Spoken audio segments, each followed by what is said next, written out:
I say, word to the wise. Are we listening? I mean, can you honestly sit here and tell me we now got the message and it's time for us to pay attention? I mean, you understand that God closed these churches down so now we can really see how he's serious, especially when it comes to the gospel, the ministry, and it comes to his business? No. I think now he putting new leaders in place. He putting pride out of the way. Arrogance and this whole ideal of some ain't ready to give up their place. Can I be honest? We ain't entitled to nothing. I mean, but when we serve God, there's some entitlements that come for serving faithfully and not just serving just to get something. But I mean, I got to be honest and tell some of us we need to sit still and let God clean house. Strange fire, right? Strange fruits. Or some still acting as if they don't understand. They still causing confusion, while some causing their brothers and sisters to stumble, and we still acting all arrogant, egotistically cocky, like we ain't got no business, like we ain't really worried about who gonna make it or not make it. I mean, we forgot that the whole point of coming here was for change.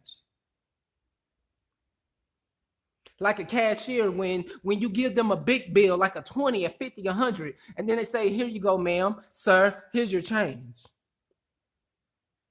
But we still ain't understood churches about change. But society got it down pat. And that's why they ain't coming to church, matter of fact. Because they've been saying to themselves, how we ever supposed to believe in this great Messiah, this great man that they say called Jesus Christ, saved them and was raised from the dead, but yet the church ain't even made a change for me to come in yet. But they say they possess the keys. But yet they say they sick and tired of all this killing. They sick and tired of all this murder. They say Jesus is this man that can make all things go away in the timing that he sees fit. They say Jesus is the man that can heal the lame and heal the sick. They say Jesus was the man that put mold and dirt into a man's eyes for him to see. They say it was Jesus that made a man watch in a puddle of dirt and he was cleansed. But my problem is this. How we say we won't change, but we ain't got no dollars to break for common sense. Let me bring that back. I mean, how we say we won't change, but we not coming to the house ready to be different. I mean, how we coming to the house and we haven't had a new song since we came. I mean, how we coming to the house and we ain't got a new prayer since we came. I mean, the prayers are still the same. I mean, everything we do is still the same. I mean, the rituals of church are still the same. I mean, tradition of church is still the same. And we ain't understood that God trying to break what looks the same because he needs something different so he can get glory in his name.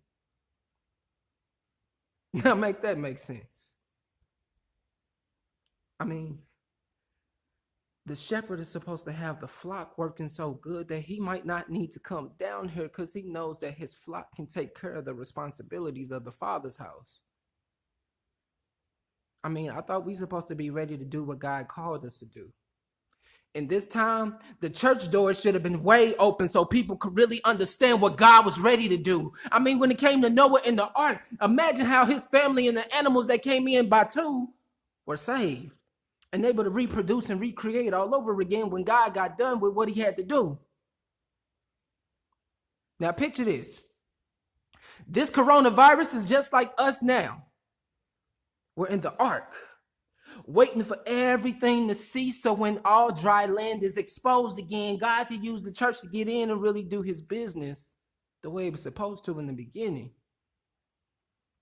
The titles don't matter. The question is, are you ready to be a servant that really loves your master and your friend? But until then,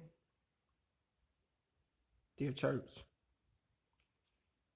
wake up and fall in love with your first love, Christ, again.